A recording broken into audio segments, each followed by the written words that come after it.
चढ़ल जवानी के जरेला बती देह सुगर आवे कुछ करे ना पति मायरे कहाँ जाई रे मुआना ना समझे। चढ़ल जवानी के जरेला बती देह सुगर आवे कुछ करे ना पति बोला कौन चलाई हमारे ढेकी हमारे ढेकी हमारे ढेकी।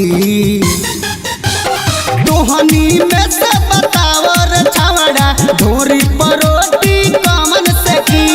दोहनी में से बतावर छावड़ा ढोरी परोटी कमन से की। कमन से की कमन से की दोहनी में से बतावर छावड़ा। Music by Mohan Yadav. ढोरी परोटी कमन से की सखी रे भीतर बड़ी कुबकुबाता पिया बेदर्दी के कुछो न बुझाता।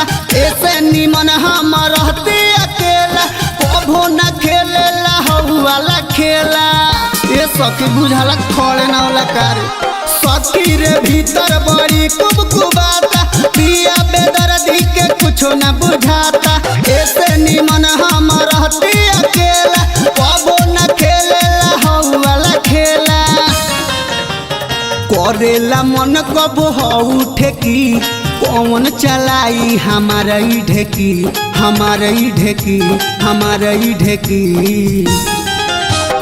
दोहनी में से बतावर छावड़ा ढोरी परोटी कमन से की। दोहनी में से बतावर छावड़ा ढोरी परोटी कमन से की। कमन से की कमन से की दोहनी में से म्यूजिक बाय मोहन यादव।